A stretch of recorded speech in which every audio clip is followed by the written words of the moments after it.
Welcome, everybody. I'm Wendy Bucknam. For those that might be new out there, I recognize everybody in here. And I'm the co-chair of the California Sober Living Recovery Task Force. And also I am Mayor Pro Tem at the City of Mission Viejo. I want to welcome everybody today, those that are here in person and those that are joining us on Zoom. I know that we shifted over across the way to a new room, and I think signage is good, so everybody's finding their way here. Okay, so thank you. So as we continue our work to address resident concerns about sober living and recovery homes, while ensuring quality treatment for those battling addiction, we continue our work through this task force. This meeting is public, live streamed, recorded, and will be available on the www.soberlivingtaskforce.com, which I said many times at the town hall at Fountain Valley, but I'll talk about that in a minute. So we have a busy agenda, and we have some updates on legislation. So that I know that we're going to really want to get into that. I'd like to first have Chris Murray from the Association of California Cities, Orange County, provide an update on the task force activities and any recent developments since our last meeting in February, which there was actually a development today, a little bit. Well, I'll tag team with Jeff if that's okay. That's fine. We are moving forward on getting the nonprofit established with its board of directors, as well as setting up banking and accounting services, so we'll be presenting that to the nonprofit board for approval shortly. And then Jeff, I know you wanted to speak to some of the website updates. Sure, and just to remind everyone, at soberlivingtaskforce.com, there are two places that you can click on to focus on the legislative reforms that are working through the legislature, and you'll hear a lot about them today. One is legislative proposals, which has all of the bills that we are aware of that have been posted on there with summaries of what those bills are proposing to do. And then there's the Take Action button, and if you click on that, you can find your way to the next page, which allows you to submit a letter of support for any or all of those bills. And when you click on a letter, it gives you the ability to put your information in there. It even has a section in the letter where you can put how it has personally affected you or your community to personalize the letter. You then sign it electronically with a written signature with your mouse or with your finger or pen if you're using an iPad of sorts. And then it generates a PDF that it sends to us at our team, and then daily Peter and the team are loading those into the legislative portal. That's something that's very important to remind everyone about, is the fact that when you're submitting a letter to the legislature to support or oppose a bill, you need to submit it through the legislative portal. It's a little bit of a process to do that. It takes a lot of steps, and if it's going to take you a lot of time to do that yourself, we've taken that work off the table for you, so you just submit the letter, and we put it into the portal for you. So that's a nice convenience so that we can hopefully get more letters of support. And we have how many letters? Close to 50. Yeah, we have like 50 letters that we've Really? gotten just from the bill alerts that we've pushed out the door on the bills that have had hearings so far. So that's really So exciting. pass the word. That is action that we can take, and we've made it easy. So, and that's why I mentioned the website so many times. Follow-up question to that, will you, I presume, now be continuing to push it out as some of these bills move forward to ensure that there's another round of those? Yes, and Peter, my colleague, is sending out, he's monitoring when the hearings are getting assigned and sending out individual bill alerts, and sometimes they might be coupled if bills have hearings on the same day or close to each other, 2 or 3 bills. So he's going to continue to push those out the door. And one thing I want to make clear is for the official jurisdictions that may be submitting letters, they got copies of recommended letters, draft letters, with direct instructions for their city or county or jurisdiction to load directly to the legislative portal, which is something that jurisdictions typically are more familiar with. So those aren't coming to us, but we are looking in the system and talking with the legislative offices about which cities and counties are submitting letters outside of our portal for individuals and organizations. Good, thank you. Thank you both. Is that everything? Mm-hmm. Okay. Next do we have, is Captain Ivins on? On the sheriff's, is he up there? He is. Okay, thank you. It's hard for me because it's way over there. Okay, so I'd like to invite Captain Jason Ivins with the Orange County Sheriff's Department and our Mission Viejo Chief of Police to provide a brief, beefy law enforcement update on any issues that are related to sober living and recovering homes in our communities that you may have. And I know we talked, I know that let's see what you have to say, and I'm going to follow up with something. So, obviously, I've been working on a mapping program that I started a few months back, and kind of track issues we've had in the city of Mission Viejo. I've asked the other Orange County sheriffs, contract cities to also, I give them the metrics that I went off of based on our CAD entries on how to track those to do an overall map of the county. I haven't reached out to any of the municipal city chiefs yet, but I want to see how successful it is with just our contract cities and in mapping the licensed and unlicensed homes and see if they have the same problems as we have here at Mission Viejo. One of the mapping programs I use through Peregrine is doing a pretty good job of tracking the ones we have located through the CAD system, and I'm also having our cadet here in the city track any new locations, and he's just using the same metrics, searching for, you know, the calls of people loitering outside and stuff. Those are our typical calls for service and noise complaints, and also anything related to the ones that kind of are off our radar that go through county fire for medical emergencies that the sheriff's department doesn't necessarily get dispatched to, but fire gets dispatched to them because it could possibly be an overdose or a medical emergency related to one of these homes that is taking up our resources. So, but hopefully by our next meeting, I'll have enough of those cities on board that I can bring in the mapping program and show everybody. That'd be great. And also, I think we talked about Chris McDonald potentially presenting, but I know that is that still in the realm of possibility? Or is, because of his change, is that all changed? I'll talk to him about it. Okay, Yeah, I don't know. He's got an entirely different role now. I know he does. And the person who took his position, Chris, has been asking me to reach out to him. Good. His name's Todd Hilton. Okay, And asking me to reach out to him for any issues related to the real-time operations center and tracking these calls. great.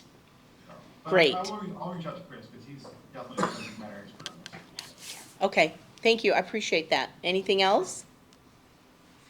May I If mention? I think of anything, I'll come up. Okay, we might have a question, so hang on. No, it's a statement. So the Department of Healthcare Services is supposed to receive a list of recovery residences that have affiliations with commercial treatment. Sorry. I want to make sure he hears. Yeah, so the Department of Healthcare Services is collecting a list of recovery residences affiliated with treatment centers. Treatment centers are required to report their relationships with recovery residences.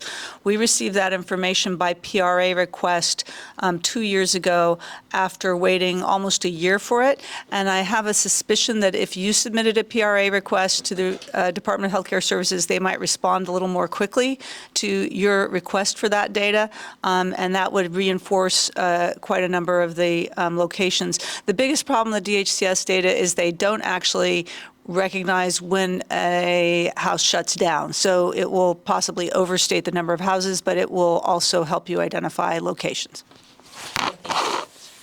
Yeah, I just mentioned, yeah, that's great. If you can give me a copy of what you sent them so I can kind of copy the verbiage, so, Okay, on the PRA. okay, great. And then we can filter that right through. Contact information. right through Jeff. Great. Thanks, Jeff. Okay, Perfect. okay, thank you. And then I would just add that one thing that did happen in the city of Mission Viejo is we did pass our ordinance So that really does replicate the county as well as Fountain Valley, except with a 1,000-foot difference, which came up in the town hall that we had, but we'll talk about that more in a minute. But we had a town hall in Fountain Valley, and it was very well attended. How many people were in that room? I would say about 150. I thought it was more like I thought it was 200. high, too. Yeah. It was Maybe full, 200. yeah. Anyway, so very well received there, and Fountain Valley did a great job of holding a town hall. So, and we had great representation from across all levels, and I just want to kudos to them. Question for either of you. Did you get contacted by the state on your housing element piece? No? Nope. Good to know. Yeah, I know, because there was that threat of if that was in there, there would be an issue, but I think that's been pushed back, there's been pushback on that, and that's been stopped, I think. I mean, we didn't get We it. have not heard of that renewed threat being delivered. Have you So had just- heard it again? We received a substantial compliance in Anaheim with that separate. You did? Yeah. Good. So, just so for everybody's information, cities were getting pushback from HCD if they put an ordinance such as this forward. And so that did slow a lot of cities down, but we're all moving forward now because we feel that we're moving in the same way. And Laguna Woods called me or reached out to me and said, you know, we don't have this problem in our city, but we're going to do it. We're going to put it on the agenda to do it as a support to the other cities around us. And I said, well, it could come to you, actually. But they're just a little bit more controlled there, so. Well, and just as a reminder, the County of Orange received its compliance letter as well when it was facing that issue. And so that's a Good. big precedent with the county, and Nick had provided an update, I think, at the meeting that you were not at, a couple meetings Oh, ago. okay, excuse me, right, I was sick. So I wanted to make sure you knew that. So Thank you. That's an important precedent. Yeah, it is, and it helps all of us, which was the purpose of this. Included the language that the county used. Yes. But we include that in one of our responses, and we got our letter. Awesome. Great. That's great to That's hear. great. Is there a summary someplace of the cities that have done that? It would be, Yeah, that would be good. yeah, it'd be helpful to know.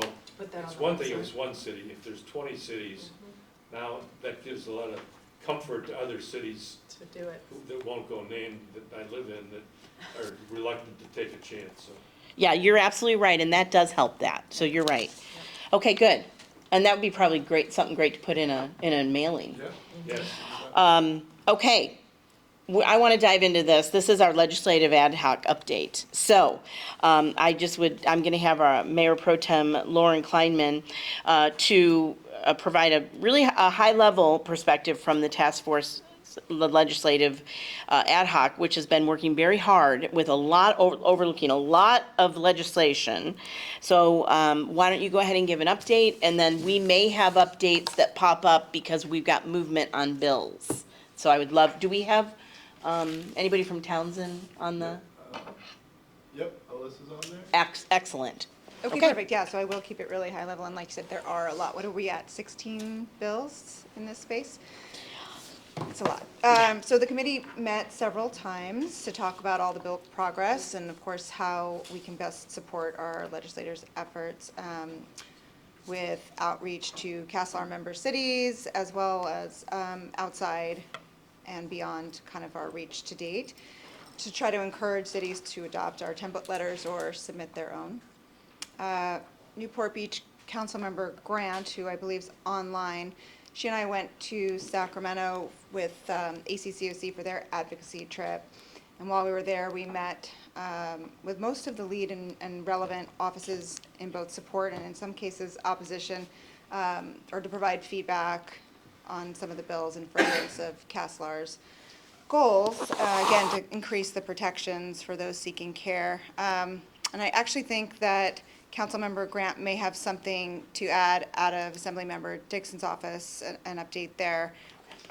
Maybe, you know, why don't, I do have an update when we get there. well, I think maybe she had a separate conversation, but either way, before I turn it over, I just want to emphasize once again that we are so appreciative of the partnership with all of the legislators who continue to step up and all of the work that's being done, their staff members, Again, just the commitment to these bills and on this issue, so I'll leave it at that. And whether it's you or Councilmember Grant, I think she had a conversation specifically about a conversation that she had that she wanted to relay. Okay, all right. So what, why don't we start? Councilmember, or we want to see if the councilmember is available? Yeah. Oh, sure. Yeah. Yeah. Let's go ahead and start with her and then Dick, and we'll jump over to Diane Can you Dixon. Can you guys hear me? Yes. Yeah. Okay, so, thank you all for being there. Sorry I could not make it live today. I did have a brief conversation. Diane Dixon, Assemblymember Dixon asked me to just provide her update for, for the CASLOR committee. She has 3 bills that are pending and had bills last year, and I think Lauren mentioned that we were up in Sacramento meeting with many of the authors of the bills, but I think more importantly, we also met with the Senate and with both Health Committee, either, not the chairs, but with their staff, and it wasn't super encouraging from the staff level, so it's important that Diane had met directly with Mia Bonta, who is the chair of the Health Committee, and expressed to her exactly what the bills are meant for, everything that we've been talking about in the committee, in the CASLR group. She had no understanding of the fact that there even was an audit or how the audit reflected on the organizations that we audited. And Diane was able to fill her in quite a bit and establish a relationship, and also mention all the details of her 3 bills, and felt that she made a lot of progress in establishing a rapport, and they actually started to trade text messages back and forth now about the bills. So Diane feels very encouraged that we're starting, ahead of the game here, that maybe we were last year at this time when the bills were starting to make it through committees. And so she's going to continue to follow up with Bonta and others in that regard. Yeah, I think so much of this is education, so every one of these conversations, art advocacy efforts and the one-on-one Yeah. from Assemblymember Dixon's office, it's all helpful, because a lot of what we were hearing is we didn't know about the audit, or we haven't read it, and so- Crazy. Yeah, I know, but Okay, well, thank you for that. And then I think what we'll do is we'll go ahead and we'll jump right into legislative updates from our representatives and our advocacy groups or teams. So let's go ahead and start with Assemblywoman Diane Dixon with Kristen. Okay, great, yes, thank you all, thank you very much, Mayor Pro Tem and Councilmember Grant. That's a perfect lead-in to exactly what the Assembly member was hoping to share with the group today. She, of course, always wants to start with a big thank you to the task force and to ACCOC and to Newport Beach and to Lori Duran for all of her help. I think, as you all know, she did have 3 bills in this space as a follow-up to the audit. AB 3 and AB 877. And just as Councilmember Grant had said, what she, I think, is most optimistic and pleased with is this new relationship that she now has with the chair, with Assemblymember Bonta. She did have a great conversation with her, and in the hearing this week, the Assemblywoman did say from the dais that she wants to be part of this solution. So I think that they were finally able to connect on a real personal level too, and share what we all, I think, know is that many of us, if not most, if not all, have been touched in some way by addiction and recovery, and it's a terrible, terrible situation. And I think that they were able to connect, and with that, Assemblymember Bonta said that, hey, I want to be part of the solution on this. And with that, she asked that both AB 3, which was the idea of that space and the institutionalization that comes out of that audit finding, and then AB 877, which we were just talking about, which is designed to try to cut off some of the money that goes into some of the bad operators and their funding, which is that insurance piece. She asked that both of those please be held as 2-year bills, and that she wants to be a part of those to improve them and make sure that they're ready. So Assemblymember Dixon was very optimistic and pleased with that, to be able to work in partnership with the chairwoman and get those through this next year. And then AB 1356, which was the one that had to do with a reporting mechanism if there's a death that happens in the facility. That one was heard this week, and I'm pleased to say that it passed unanimously from the Health Committee of the Assembly. And if we could, I actually have video that I think Sam's gonna pull up for us, so you can actually see the presentation and also the witness. Can you make it so testimony. that the presentation screen is what we see? Like, you know how So it's on, big. on Zoom, so it's big?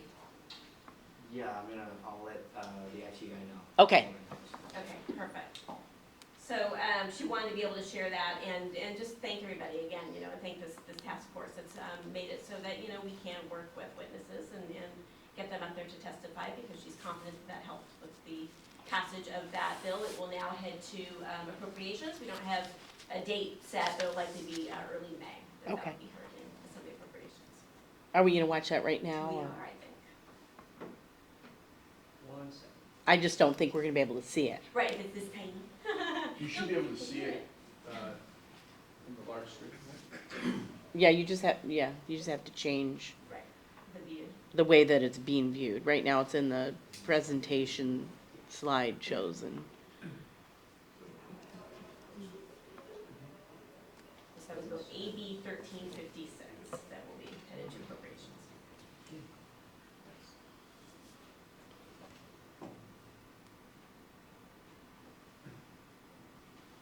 Do you want me to go to the next person and let you guys work that out? Okay. Oh, it's There we ready. go. Oh, there we go. Just when you say it, that's what happens.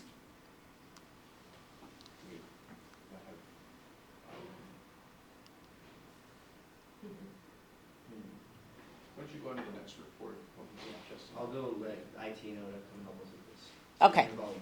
Yeah. Okay. Let me get back. All right, we're gonna go back to, is Daniel, Foncello there with the Office of Assembly Member Lori Davies?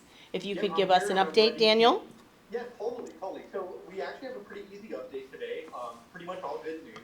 The only piece of not good news, it's really neutral. AB 423 has still yet to be set for a committee hearing. I have a follow-up email that I sent out to the committee consultant, just waiting to hear back on that one. But AB 424, which is sponsored by the League of California Cities, was put on the consent file and passed through Assembly Health earlier this week, and will be going to appropriations. Big thank you to Cal Cities and to Caroline. Sorry you didn't get to testify. That's the only downside of getting on consent is our wonderful witnesses don't get their time. And AB 425 actually passed unanimously too through the committee. It passed 16-0 through Health Committee.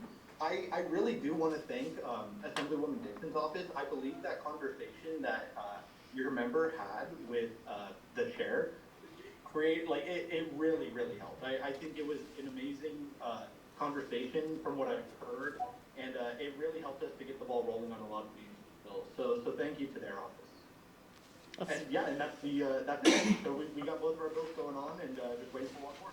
Thank you. May I say something about 423? Yes. So thank you, Daniel, for that. We're the sponsors for 423, which we're really grateful that when Assemblymember Davies had decided to make a change to one of the bills, that we were able to swap in some language. AB 423 has a lot of impact on cities downstream, and it's something that cities should be paying really close attention to if we ever get it onto into a committee, because it would actually define the recovery residences that are businesses operating in residential zones. Currently, there is no definition that describes them as businesses, and that's one of the big problems in Sacramento, getting the state to take any action. And so without this bill, we'll still be fighting very much upstream. It's like fighting an imaginary problem because they don't believe it exists. So getting this definition is super important. And I just want to say that if we ever get it to committee, we really do need those letters, because otherwise it's a very small and simple bill, and it's easy for it to get lost. I think people don't understand it is the biggest obstacle. Thank you. there. Okay. Thank you, Daniel. And so you'll keep us posted in what you need as that gets into a committee assignment. I'll stay in contact, and if there's ever anything else that my office can help out with, please don't hesitate to reach out. Okay, thank you. Yeah, everybody's been great. Next up, we have Katie Guthrie with the Office Assembly Member, Avelino Valencia. Thank you, and thank you for having me today. Just a brief update on AB 492, which is sponsored by the League of California Cities. And also just a quick shout out to all the CASLAR members. We've received all of your letters of support and it's been really helpful, so thank you. The AB 492 passed out of Assembly Health Committee and this week out of Assembly Appropriations with unanimous support. Luckily, the analysis from the Fiscal Committee recognized that it will have no fiscal impact, which is great, and now it's heading to the Assembly floor for the member to present. So far, things have been moving fairly smoothly. I hope that's the case when we get to the end of the House. So thank you for all of your continued support. Okay, so Katie, there was audio kind of going over you, so just where is it, I think you were saying, where is it going next? Yeah, no worries. So now that it has left Assembly Appropriations Committee, the member will have the opportunity to present this bill on the Assembly floor. To the floor, thank you. Before it I missed that. the I'm next House. wonderful. Okay, Thank you.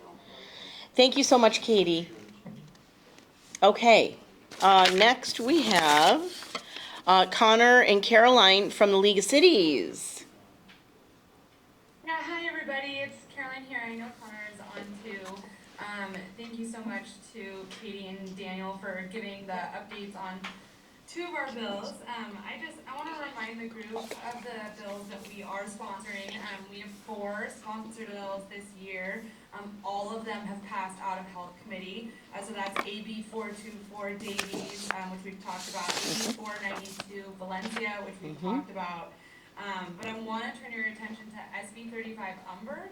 I didn't see it on the task force's website, but I would really encourage, if possible, to add it there. This bill, it might not be on there because it was amended a little later than some of the other bills, but we're really excited about this one. It's a reintroduction of SB 913 Umberg from last year. The bill specifically focuses on unlicensed sober living homes. It does a couple of things. First, it implements timelines for when the department has to do investigations of allegations of unlicensed sober living homes providing treatment and services that require state licensure. So we're going to implement some pretty strict state timelines for when they have to do those investigations. If the department fails to meet those timelines, it would enable a county behavioral health department to go in and do site inspections and enforce state licensure law. That's our way of holding the department's feet to the fire to ensure they get into these facilities quickly and do those inspections. Otherwise, the county can go in and do that themselves. It'll also require the department to conduct follow-up site visits if they do find evidence of unlicensed activity illegally happening in these homes. And it's also going to require the department to also investigate all facilities that are related to the operator of that facility. So if a facility is found to be breaking the law, we think it's really important that the department then takes the next step to see if that operator is running any other homes or any other treatment centers and investigate what they're doing in those as well. So really important bill. Senator Umberg's been an incredible advocate for us on this. He really wants more cities in support. We're working with Connor and our division to try to get more cities on board, but anything we can do with this group to get more folks in support would be greatly appreciated. It's headed to Judiciary next. It was an uphill battle getting it out of Senate Health. We've been told from pretty early on that the committee was unwilling to consider legislation related to unlicensed facilities. So the fact that we were able to get this bill out of that committee was a really big hurdle, and we don't want to stop that momentum. So again, that's SB 35 Umberg. Really would appreciate any help we can get there. And then the last bill, SB 329 Blake Spear. Really happy to see that bill passed out of the Senate Health Committee. That bill implements really clear timelines for when the department has to inspect allegations or complaints against licensed treatment facilities. So trying to implement the portions of the state audit that really focused on how the department has been failing to respond promptly when made aware of complaints against licensed and unlicensed facilities. So those are our 4 bills. Really excited to see those move forward. And thank you for the task force and everyone on these calls for supporting those bills and engaging in them as they move forward. I'm happy to answer any questions. Thank you. I will say, in just a second, Kim Carr, I know you're on there, so I'm gonna give you a chance. Sorry about that, we skipped over, and that's a oversight on my part, so please know that. Don't even worry about it with you. Okay. Caroline. I think you did a brilliant job. Because I definitely want to hear from you, so, but just really quick so we can wrap this up, on SB 35, we're going to take a look at that, and make sure that what needs to be done is done. I think there was a concern with a different bill, and anyways, we're okay on, and I think it was SB 40-something, 35 we should add to the website. I think we are. Okay, supportive of so that. we'll get that taken care of. Thank you for bringing that to our attention. Appreciate that. And there's a question from Lori. What message do you want the Judiciary Committee to hear, Caroline? I'm is chair of Judish, and so I think it's a friendlier committee for us. I think, where the fight's really gonna be is appropriations. This bill died in appropriations last year. So we really wanna encourage you to submit letters to Judish. But if, looking to appropriations, I think we really need to make a strong argument that this is gonna cost the department nothing. I mean, we're basically telling them just abide by your own policy in terms of the timelines that you're doing these investigations, and hey, local government's here to help you to do these inspections in a timely manner. So we really need to make the case that this isn't costly to try to fight and get this through appropriations and onto the Senate floor. Okay, that's good. Thank you so much. Okay, thank you so much for that. And for the great work you're doing and the league is doing on that. Okay, next up we have Kim Carr with Senator Blakespear's office. Can you hear me okay? Yes, we can. Okay, perfect. Well, as I was saying, I think Caroline did a great job of summarizing the work that went into SB 329. It passed out of the Senate Health Committee with flying colors.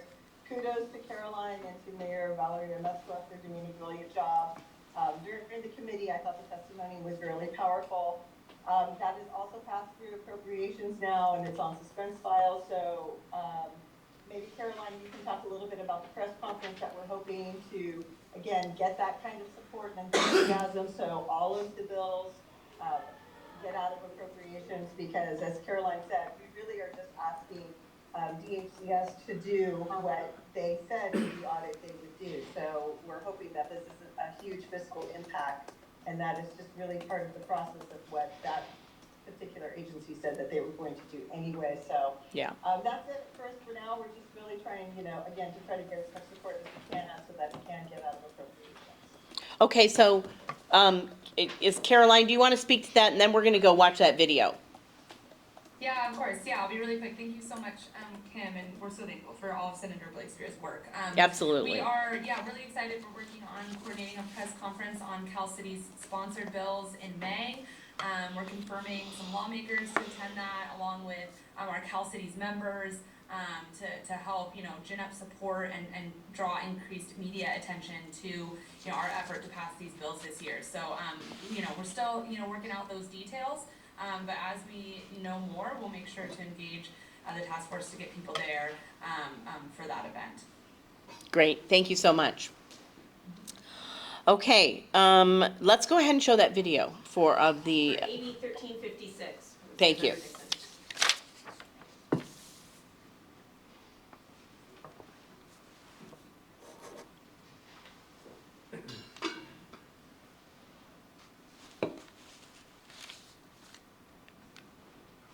Do we have audio? Still don't have audio. Committee amendments. I am pleased to accept the committee. Started. Thank you. Thank you. Good afternoon, Chair, and all of you. I'd like to thank the Chair and her staff for working so diligently with my office on drafting the committee amendments. I am pleased to accept the committee amendments on Assembly Bill 1356. Under existing law, when there is a death of a resident within a drug and alcohol recovery program at a licensed facility, the California Department of Health Care Services is required to investigate and write a report on the incident. As part of the investigation, the facility where the death occurred is required to provide DHCS with a description of the events and incident, including the time, location, and nature of the event or incident. The facility is also required to provide DHCS with a list of the immediate actions that were taken, including persons contacted and a description of the follow-up action that is planned, including but not limited to steps taken to prevent a future death. Despite the requirement for such facilities to provide the department with information in the immediate aftermath of a death of a resident within the facility, there is no statutory requirement for these facilities to provide any subsequent reports in the aftermath of the incident. AB 1356 will require a facility which offers a drug and alcohol program to do two things. First, to submit within 60 days of the initial incident any relevant information that was not known at the time of the initial incident or was not known but was not provided to the department in the initial report. Second, if any deficiencies are identified in a facility's response to the death of a resident, the facility will be required to submit a report detailing any follow-up actions that were implemented in response to the DHCS communications.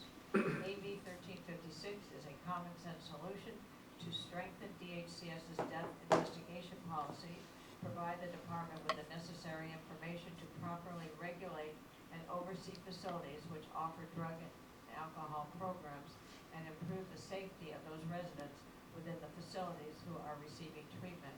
I have with me Brianna Sweetland, who will be speaking in support of AB 1356. Thank you.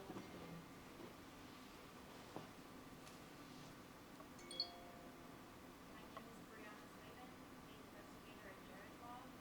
Today I speak not just as an investigator, but as someone who lost their beloved partner to a revengeful tragedy. John McLister walked into a Son Recovery on April 3rd, 2021, a hero, hope in his heart, seeking a chance at a new life, and fighting for his future. Instead, he became another victim of a system that prioritizes profit over human life. The evidence is both clear and devastating.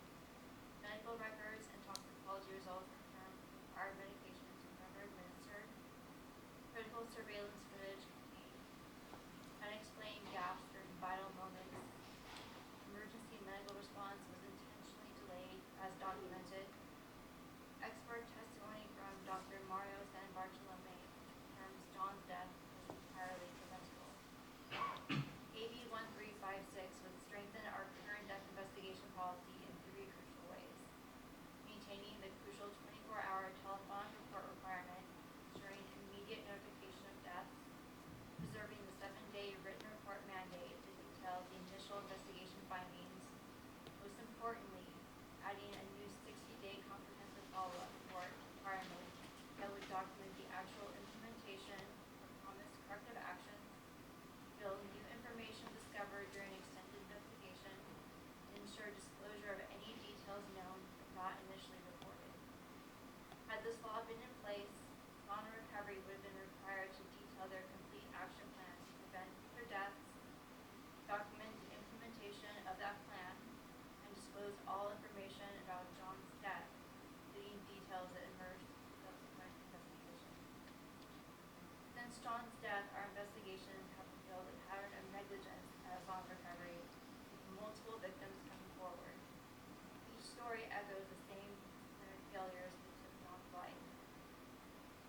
The 60-day reporting requirement would create a crucial window of accountability, preventing facilities from making empty promises of reform that are never implemented. John's intake paperwork stated a simple goal: get through withdrawal thinking. The facility failed this basic promise. Today, his children are forced to grow up without their father, the devastating consequences of inadequate oversight. I urge you to pass AB 1356, not just for John, but for every victim whose story I've uncovered, and tragically for those whose stories we may never know.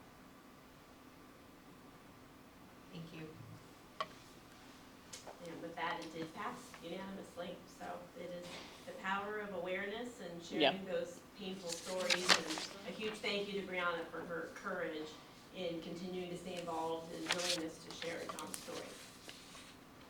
Thank you. Thank you for sharing that. Okay, okay, let's go to Elisa with Townsend Public Affairs. Thank you so much. Good afternoon, everybody. Just a couple of bills I wanted to mention. SB 43 by Senator Umberg is meant to be heard in the Senate Judiciary Committee next week. It has seen some significant amendments that are going to move the licensure away from DHCS and instead have the Department of Justice do that oversight. And it's going to allow the Attorney General to bring civil action against those without a certificate of compliance. So big change for us, but I don't think that that addresses the concerns that some of the folks have expressed.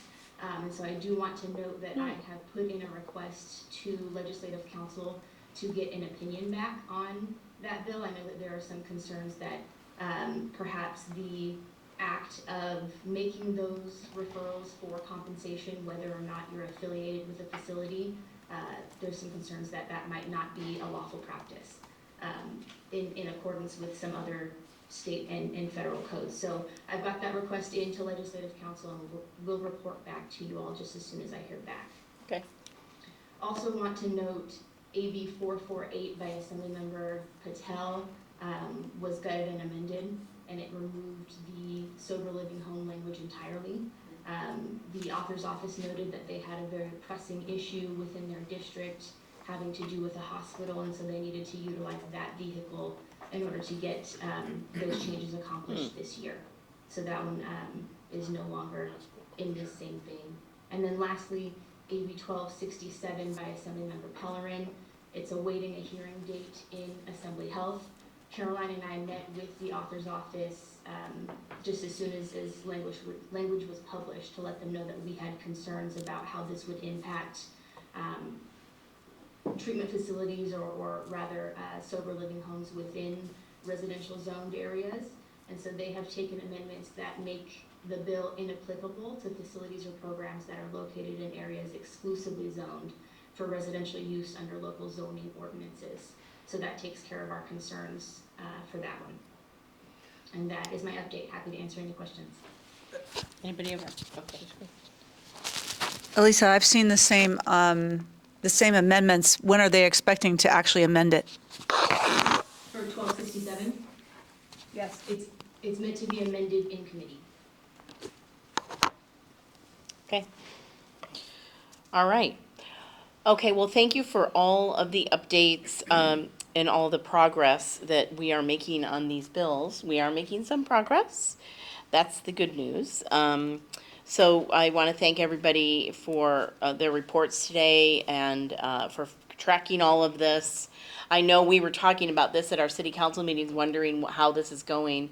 So perhaps we can do a summarized legislative update one-pager that we could get on our website that could be useful to the cities. How do you feel about that? We'd be happy to put that together. Excellent. And I do have another That's what update you was for you. hoping you'd say. Okay. Breaking news that I mentioned. Oh, you want, yes, Jeff has some breaking news before I do my closing remarks. And I want to have any comments from the rest.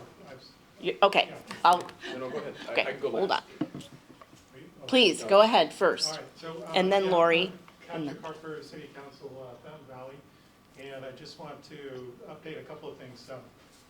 One, we had a town hall on April 3rd where we invited a number of experts in the field. We had Chair Bucknam and Chris Murray from ACCOC. Assemblymember Dixon was there, and we had a panel, and we had about 200 residents that turned out. And in our city, it's a pretty big issue. We have as many as 70 or 80 sober living homes or group homes in the city, and our city's only 10 square miles, so it's a lot. 50,000 people, 57,000.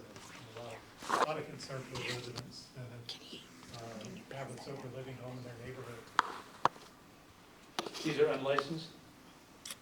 Well, yeah, Most of them, yeah, it's not actually, As part of the process, we found many of them are licensed, but there are a number that are unlicensed, and our goal is to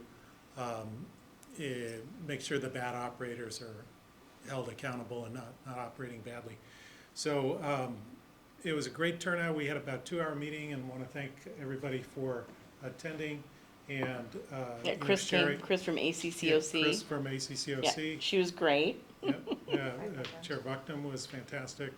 And Assemblymember Dixon was especially interesting because Yes. I had you know, known about the audit, but she really She did. explained it in a lot more detail, and kind of I explained all the details and what they found out about the sober living homes, and I think that's really provided a foundation for some of these bills that we see coming up now. So that's the first part of my update. Thank you, and you know, great job on the town hall. The second part of my update is we have begun kind of the I guess as somebody in our city described, the crackdown phase The of our enforcement ordinance. phase. We implemented it. We passed it in February of 2024, and it had a 1-year period where the facilities were able to sort of come into compliance. That period expired on March 1st. So in February, part of the process in the ordinance was that if you have a sober living home, you need to apply for a permit. And so we had 16 homes that applied for permits in the 1-year period. They had hearings in February. I believe we approved 12 of them, and 4 of them were not approved, mostly because of proximity to each other. So our ordinance mirrors Costa Mesa, so it has a 650-foot separation. So if there was already a home there and you were within 650 feet, that was grounds for denying the appeal. We've heard anecdotally that some of the homes that were operating have decided to not operate anymore in the city. And we found out of the 80 homes, we found, to answer the gentleman's question, 45 of them were actually licensed, state licensed already. Mostly they were medical homes where, you know, senior care, women's homes, that, you know, battered women, that kind of stuff. So we had a lot of state licensed facilities, but it left around, I'd say about 30 that we kind of targeted for the ordinance. And so we've got about half of them done. We've, since the first phase of the crackdown, we sent out letters and said, hey, you know, look, we told you had a year to apply, you haven't applied for a permit, so, you know, we're giving you another chance. And so we got another about 10 that have submitted applications since then. Our monitoring and enforcement is done through our code enforcement department, so it's part of the community development, and that's how we're implementing it. They're going out to they get reports from residents, and then the code enforcement will go out and investigate, and if it's covered by the ordinance, they'll take appropriate action. But so far, you know, again, our approach has been to, I guess, how do I say it? We want the operators to be part of the solution, you know, and our approach is like, hey, you know, we know that these homes provide there's a purpose for them to provide recovery help, and that's been the way we've approached the homes. And you know, we want the good operators we're fine, and you know, we don't want them to be over concentrated, and that's why we have the distance separation. But you know, if there's ones that aren't operating in the residents' best interest, then you need to either start operating that way or move on, and that's been so. The approach so far has been pretty effective, and although it's taken a lot longer than all our residents would like it to take, we are in the crackdown phase, and it's I think starting to show results. So that's my update. Thank you very much. Sure. Appreciate that. Lori? Yes, so a filmmaker has made a documentary called Shuffle, which won the 2025 SXSW Best Documentary Feature, winner of the documentary feature, the jury award.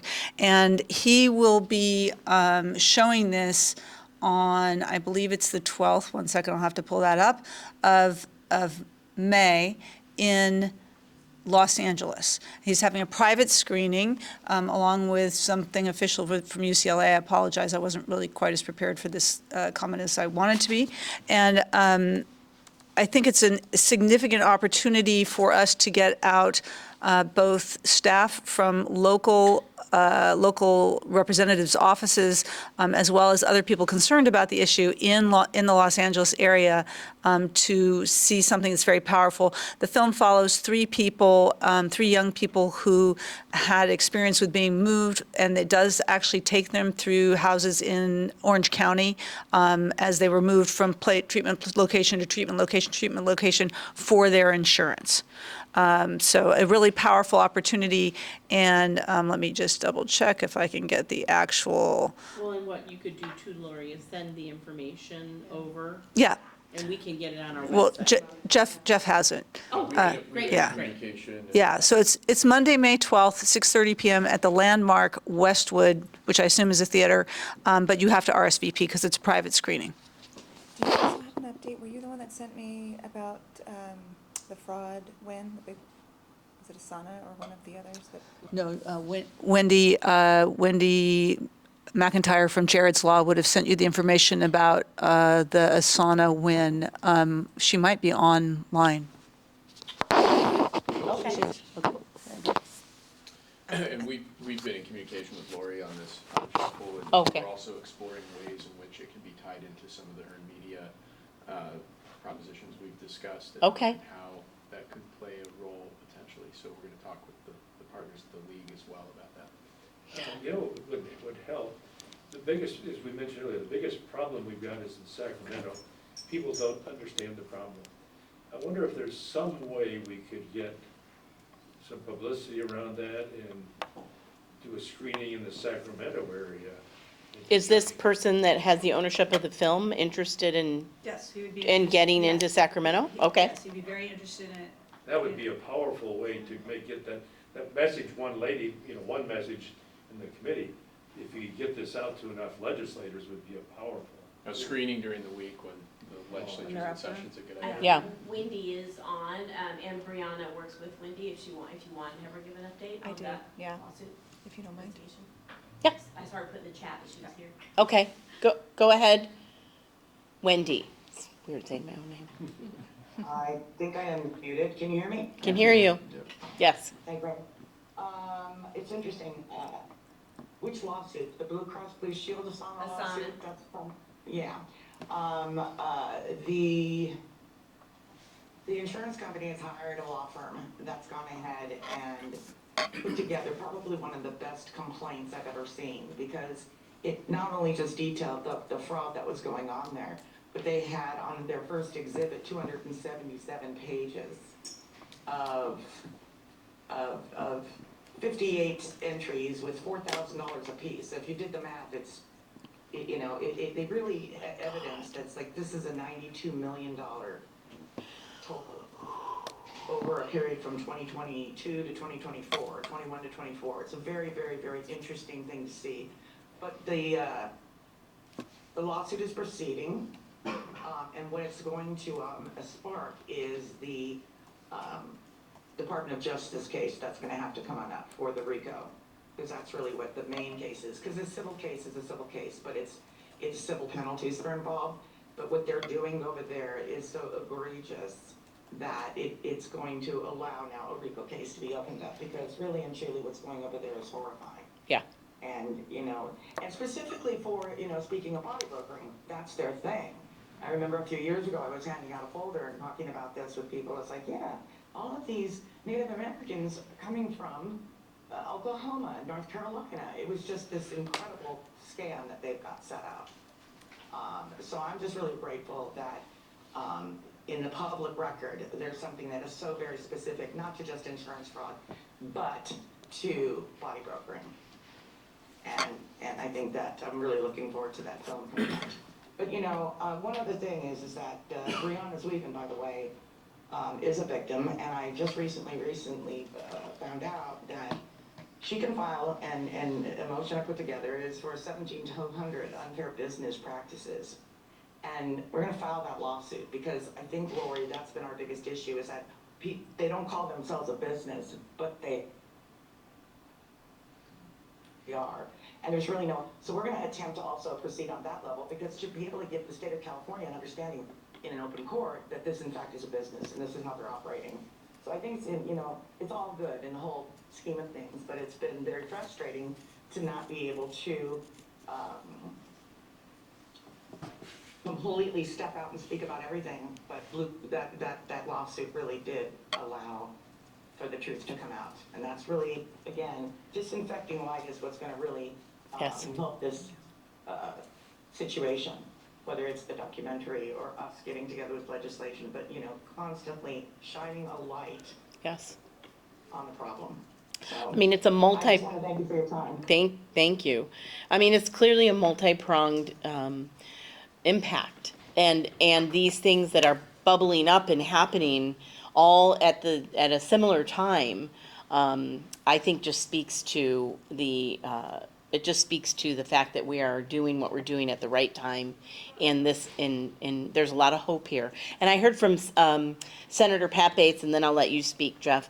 Senator Pat Bates reached out and said, because for many, many years, she fought this fight and got nowhere, and she said she is feeling very, very encouraged at the progress that's being made, and it makes her so happy because she felt like she kind of handed the baton off, and she was hoping that somebody would keep going, and so we have. So that happened actually yesterday. So so kudos to everybody, because that it takes a lot of people, takes a lot of different circumstances, and what Wendy just reported is another thing that just shines the light on the issue, and she's right on that. Okay, thank you so much for reporting that. Jeff, go right ahead with your news. Sure, just a quick update. We were contacted by Cy Everett with Everett Dory, which was the lead counsel in the Ohio House versus Costa Mesa case, and exciting news that the Ninth Circuit Court of Appeals decision is now a published opinion as of today, which means that it's official, it's binding, and it can be used as case law in all future cases within the Ninth Circuit's jurisdiction. So we'll make sure that's published on the website as well, and include that in one of our future email updates. Okay, great. Can that be appealed? Supreme I Court? mean, I guess to the U.S. Supreme Court, but I would defer to the Can attorneys. you remind us, what is that case? That case decided that the City of Costa Mesa's ordinance was compliant and legal, and that's what, non-discriminatory, so. I read it, it just came out today, and Right. it's a long opinion, but it's basically an amended opinion, still upholding the Costa Mesa's ordinance, which is great news. It's a big deal, It is. because it's really kind of the final thing that we said, okay, this happened, but we need the written opinion.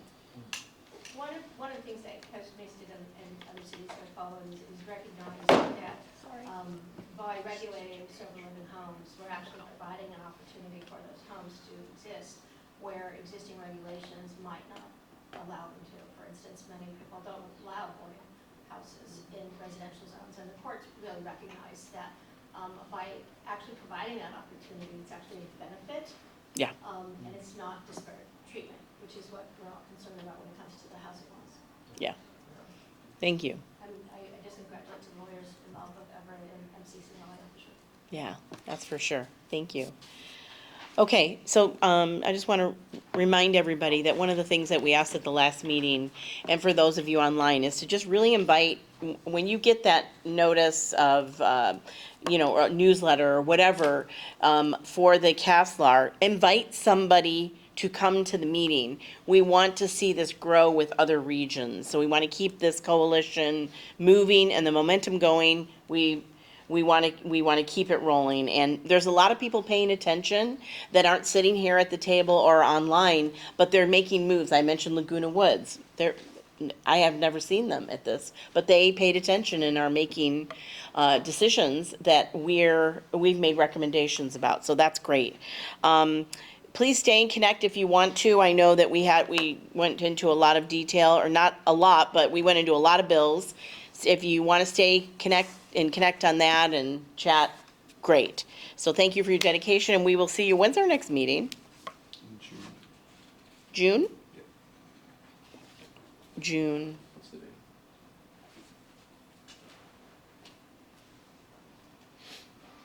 I don't know what the date is. It's a Friday, huh? Yeah. Yeah, that one's a Friday because we rotate. I think it's the 20th. June 20th. And then we will hopefully, yes? We'll send out an email. Okay, and June 20th, and we will likely be back over across the parkway into the other room. So thanks, everybody, for joining us. We'll see you next